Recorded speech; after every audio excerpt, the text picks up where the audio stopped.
Hey everyone, welcome. I'm Jenn B with Agakura B, and we are just B. So make sure to like our series, subscribe, and follow along as we have conversations. Grab your favorite beverage, get comfortable as we start to talk today a little bit about finding out when we were both HSP and neurodivergent, and safety and finding safe spaces and what's masking and a VAK. And if you've never heard about it, stay around because Agakura is going to walk us through that too at the end. So welcome, my friend.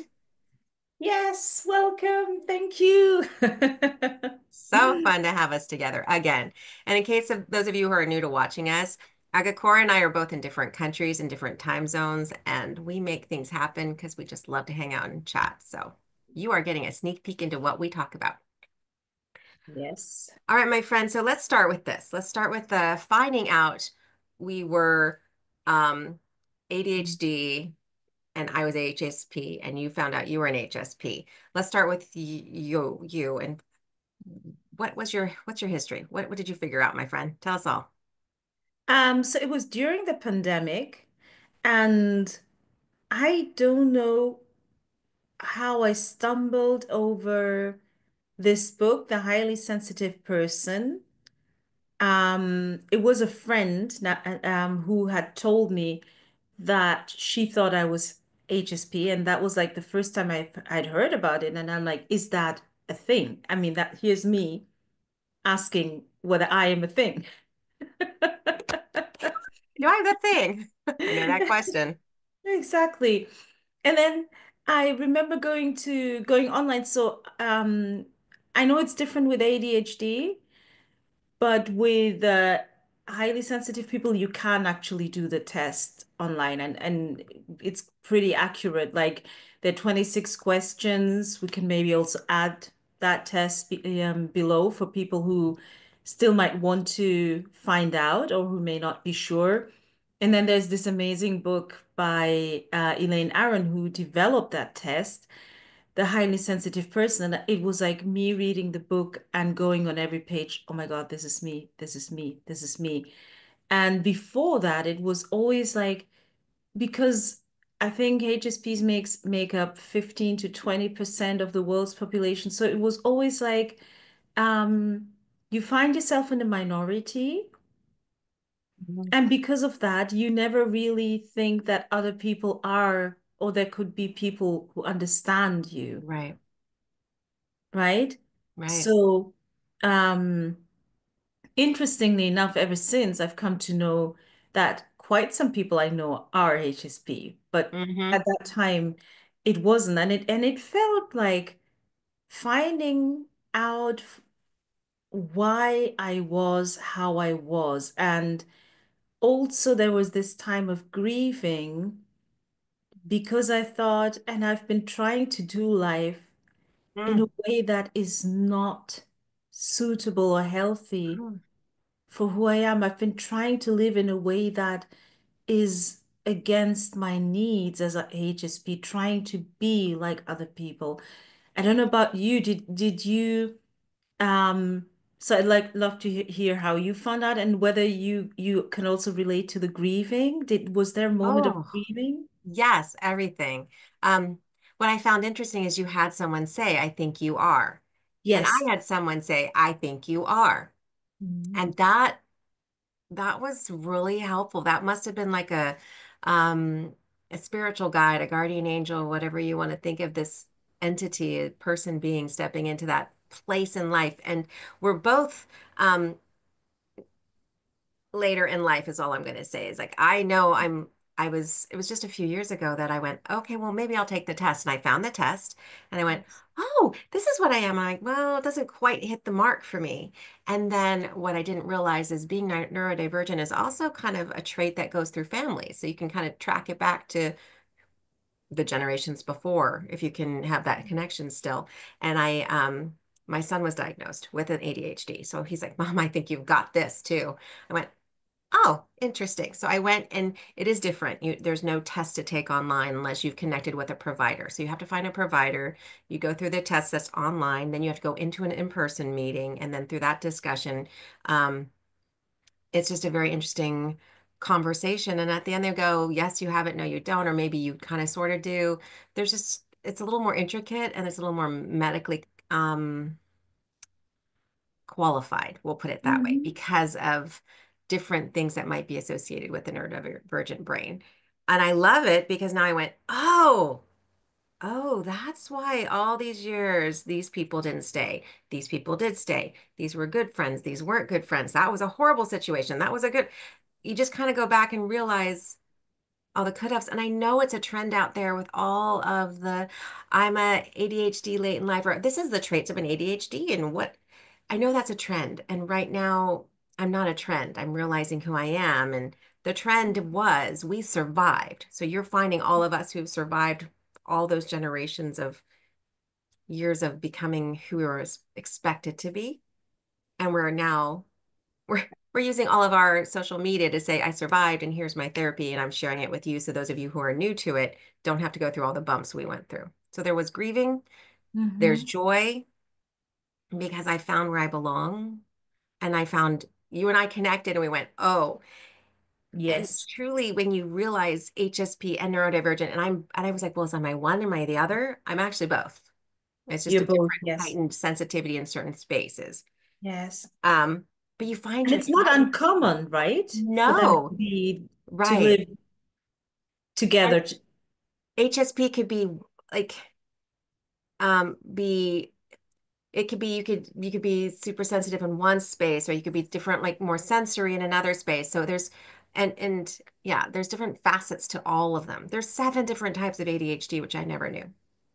And it's no Mhm. longer ADD. It's that's been just sucked into the whole group of ADHD so they can Mhm. have it that way. But what an amazing journey to be able to find. Now I recognize who's my tribe. Like if you've all Mhm. sat and listened to us just talk for the last whatever few minutes and you're still with us going, yeah, yeah, yeah, you're part of the tribe because you get it. Yes, definitely. Definitely. And it's interesting because I was also thinking, had that been known while we were kids, how different some situations, childhood situations or situations growing up um would have looked. And I know that even while going to school, I was always with like I always connected to other outsiders, let's say, Yeah. who were also not with there was this thing of wanting to be with the clique, like the, you know, Yeah. and then also, but then seeing that whenever I was with them, I didn't enjoy it. It was a Uh-uh. lot of pretending to be who I wasn't. Yes. Like wearing a mask and pretending to find things funny that I didn't find funny. Or behave in a way that just didn't feel original and true and just click. So yes, there was Yeah. that was called masking, and we're going to talk about that in a second. So that's beautiful for that. And Yeah. I'm curious, I always would feel an overwhelm. I would be exhausted. I would go and be in these situations at school, and you have to be a certain person at school and behave a certain way. And then you have to come home and be expected to behave a certain way. And or you're with your friend group or you're with family. And it was a constant who and what Mhm. situation am I in and what kind of energy is going out. And it would just be tiring. It would. And it still is. And it's still, I still catch myself sometimes thinking, why can't I just be like most of the other people? Yeah. Because our hearts and our systems are not geared for that. We're geared to be the person that is the what you call outsider because we'll see more.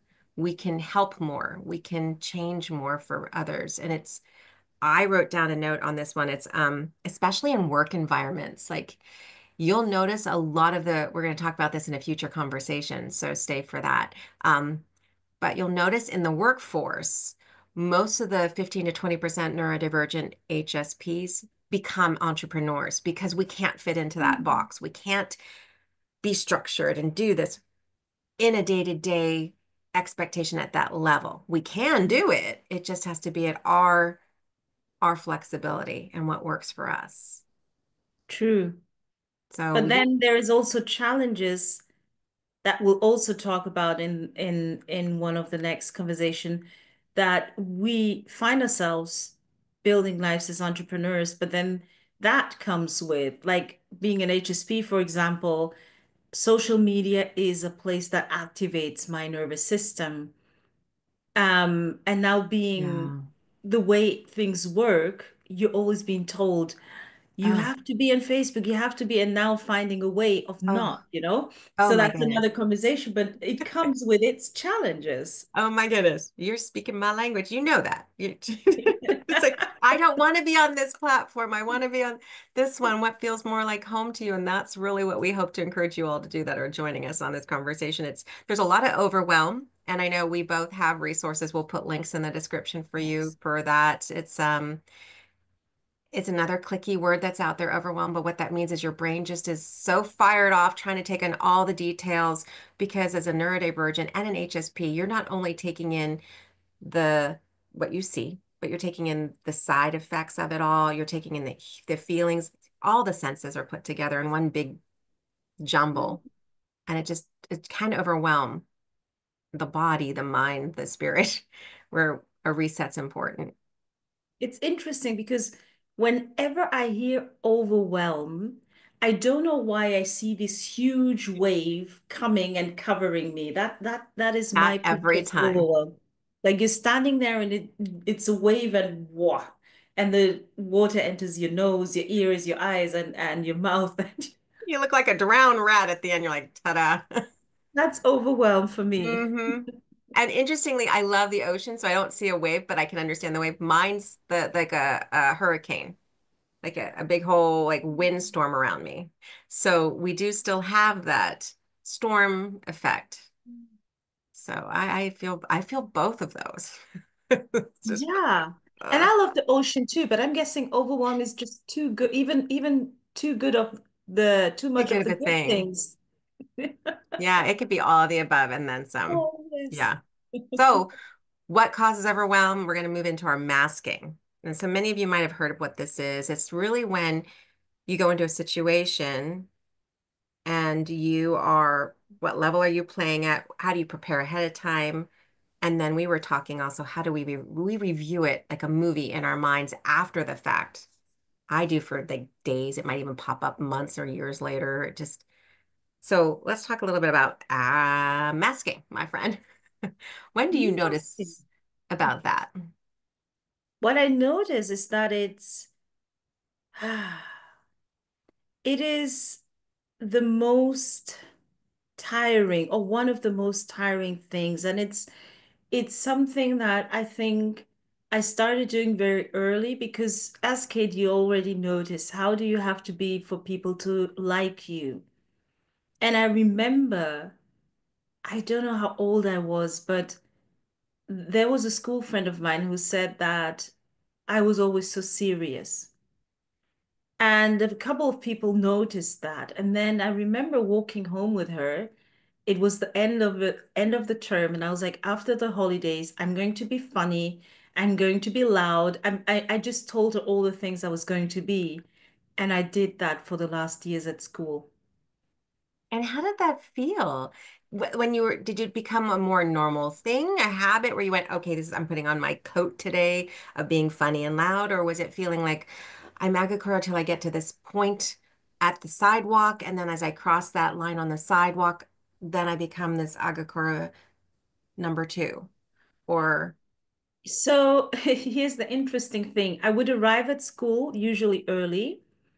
And then I would take my Walkman. Yes, that make do the maths. I'm 46. Yes, I had a walk. We were talking about how amazing Walkman were yesterday. And so with my earphones, hey, you and put your earphones in.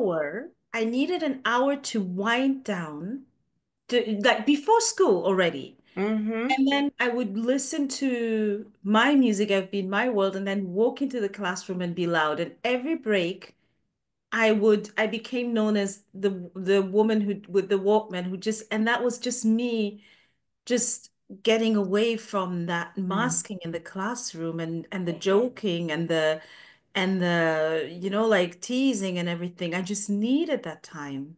Wow. So even at that age, you knew about self-care at that level of taking a moment for yourself to hold on to the truth I when, wouldn't have called it self-care. I would have said, if I don't do right. this, I'm going to hit someone.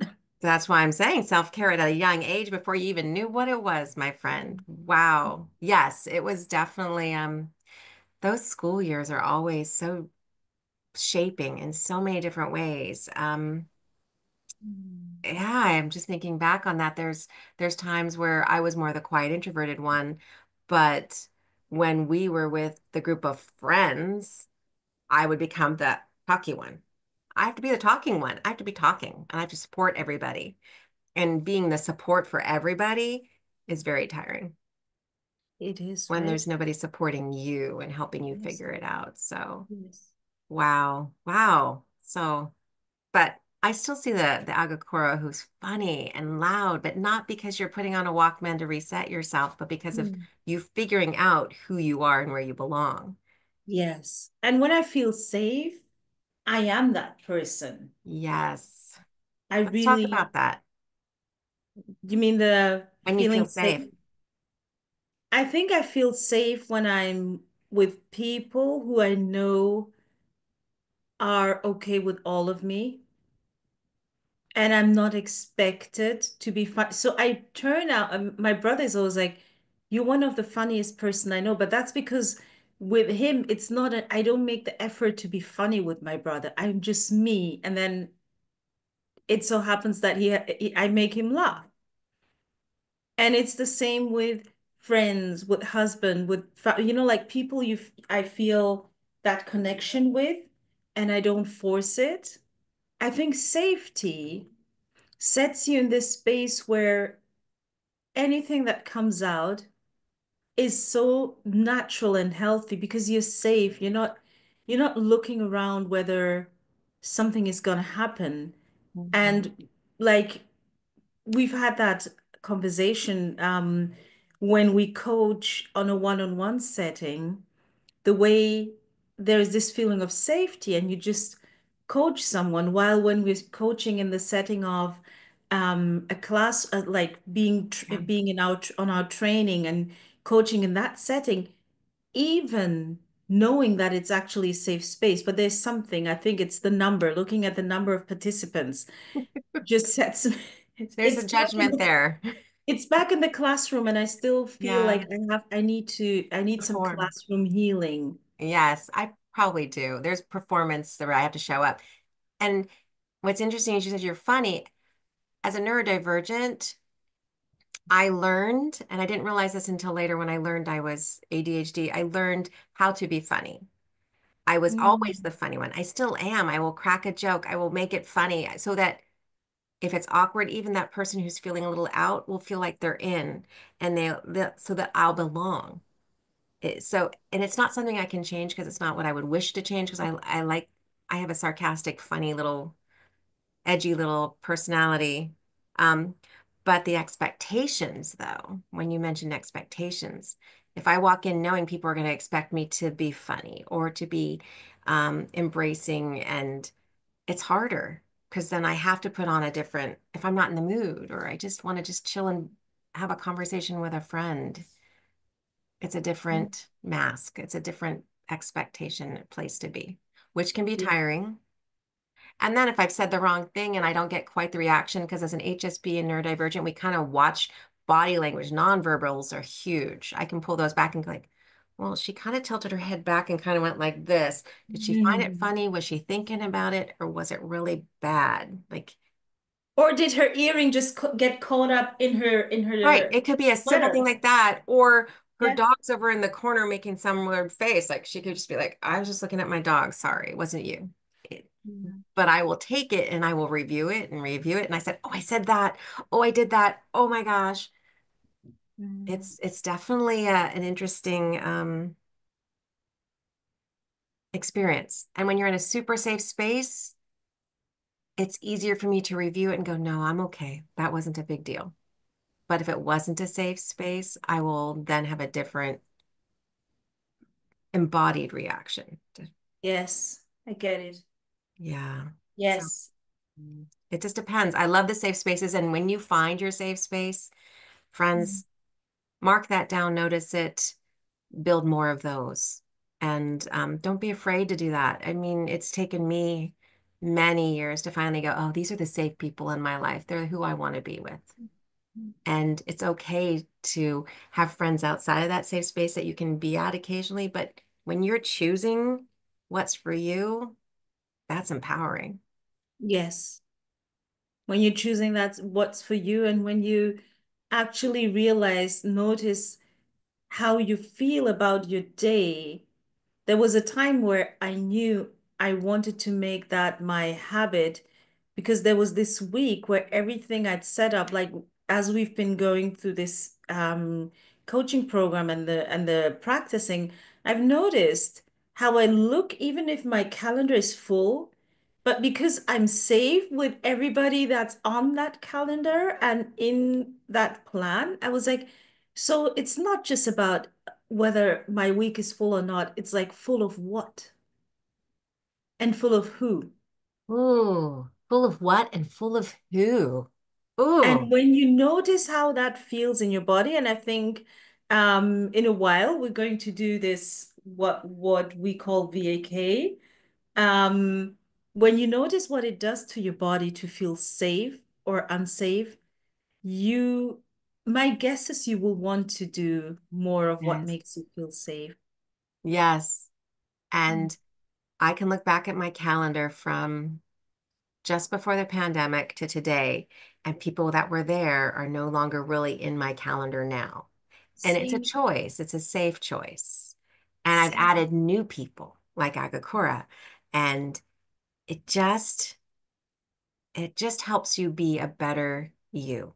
I Mm. feel like I can just be I look forward to things and not go, oh, I have to go, let me put on my armor and be ready for today. And who do I have to be? The funny friend, the good friend, the quiet friend, the yeah, I Mm. don't know what it would be, but um, And did these people, sorry, did they stop reaching out or did you stop responding? very good question.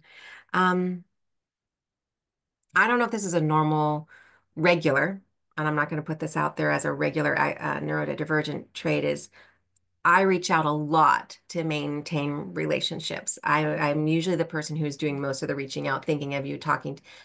So it's a lot more of me pulling back on that. And if they've noticed, I might get a text, but there won't be that, well, tell me what's going on. There won't be that person stepping and going, I am that safe person. You didn't see it, but I'm here. There's no opening their hands and saying, but I am here. It's that, oh, haven't heard from you in a while. It's the blame coming back. It's my fault that there's no interaction. And Yes, I release that because that's not mine. It's my beautiful. choice. There's no fault to it. Yes, that's beautiful. So it's Love it. interesting. Are Mm. you ready to walk us through? So we've talked about our beginning journey and how we figured it out. What finding a safe space could truly mean for you. So we're going to walk you all through a VAK in a second. Agakura is going to help us do that, and I'll try to be the example for you. We talked about masking and what does that look like, and maybe just start noticing when you go in before you go into an environment. It's this holiday season, the new year. Oh, I'm feeling a little like this. What does this mean I'm looking to be? So just start noticing. It's a kind of a cool tool for yourself to go, oh, I'm masking when I'm in this situation or with these people. And then with Agakura, if you're ready, figure out where it is showing up in your body. So I'm going to turn it over to you, my friend. Thank you. So, what we just mentioned, the VAK, it stands for visual, auditory, kinesthetic. So what we see, what we hear, and kinesthetic, what we feel. And I, just to demonstrate the difference, I'm going to ask you to think back to the last time where you were in a place where you didn't feel safe at all. Could Mm, be because of the people, it could be because of the expectation situation, whatever it was, but you didn't feel safe. And just connect to that moment, even though it was unpleasant.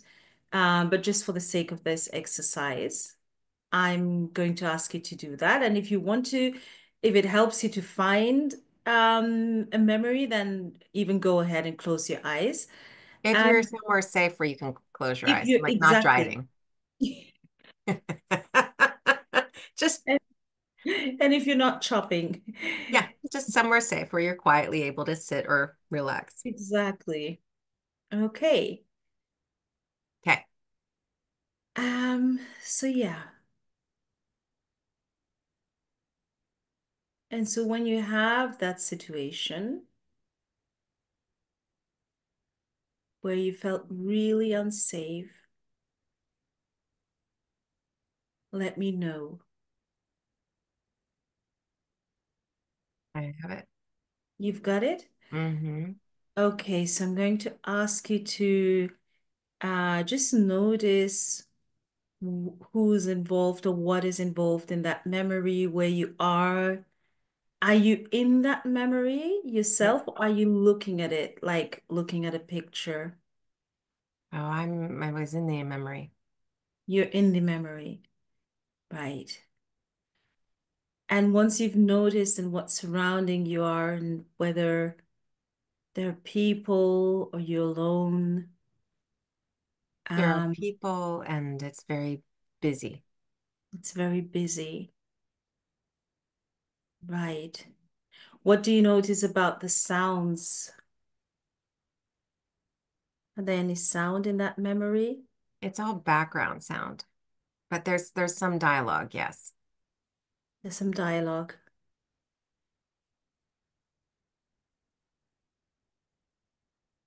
What about the lights? Are there is there anything you notice about the lights or It's this? in a dining room, and so the lights are from the kitchen, the lights are from above and on the table. Mhm. And now with this information gathered about what you're seeing and what you're hearing, what are you feeling? What's the feeling that comes up in your body? Very And where defensive. Very, defensive, mm-hmm. right? Where in your body does that show? Well, as I take a deep breath and figure, I feel it getting stuck like right in my top of my shoulders. So On the right back top. in there, Okay. Both shoulders right between it. between it. And what shape does this energy have?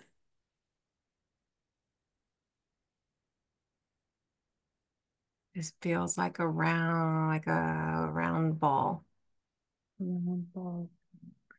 Is there movement to this round ball? No, it's just solid. Mhm. What color is it?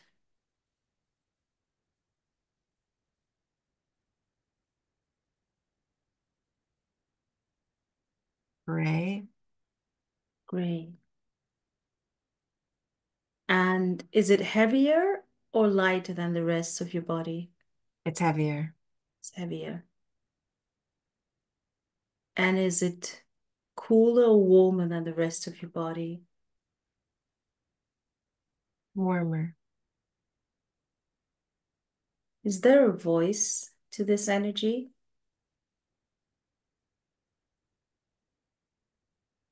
Not that I hear. Okay, thank you. So whenever you're ready, uh, Okay. So I felt that. That is you just, ugh. And for and those of that you is who walked along with us and you weren't sure exactly where it was, but you were listening to her questions and answering them, just notice where it is and send it love, send it positive energy. yes, definitely. Okay. And on a high note, we're going to do the opposite now. So,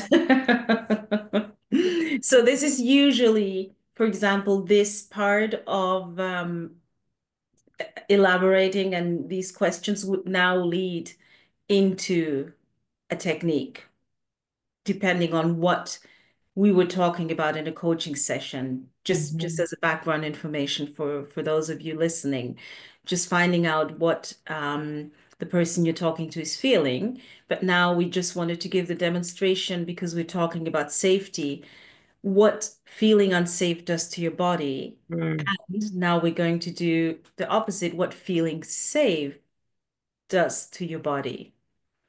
I'm excited for So that one. yeah. Good. Yes, I imagine that.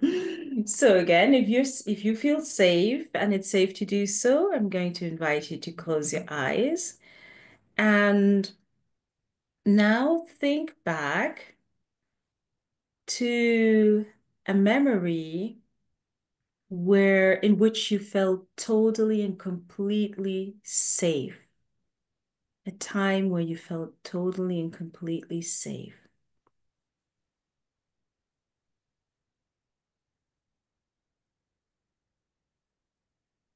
Hmm. You have one? I do. Good.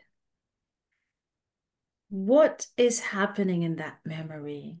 What are you seeing? I'm seeing wrapped in a blanket on a couch, watching a movie with my grandfather, and just, I think my grandmother was there too. We were just being, enjoying the company, feeling the love, being wrapped in it. Beautiful. And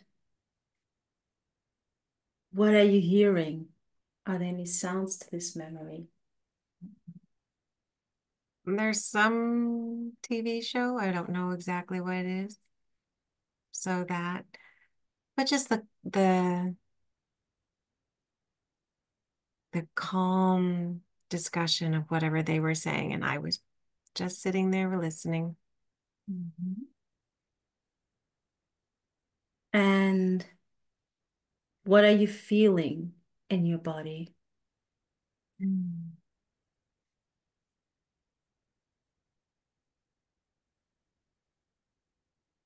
Softness,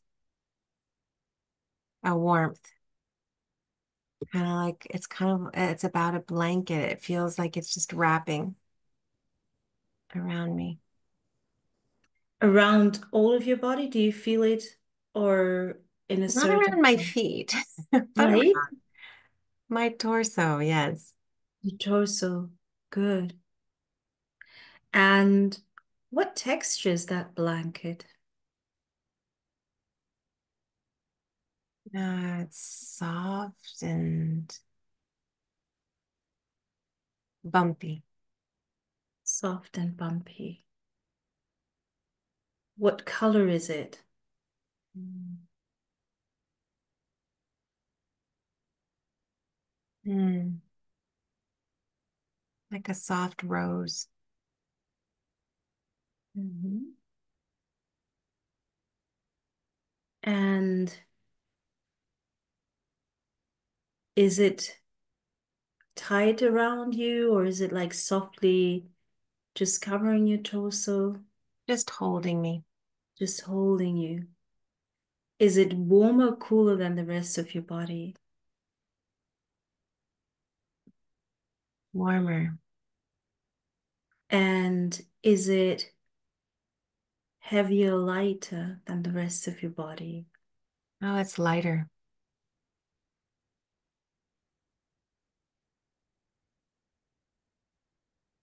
Is there any voice to it? Mm-mm. It's just, nope, just soft. Just soft.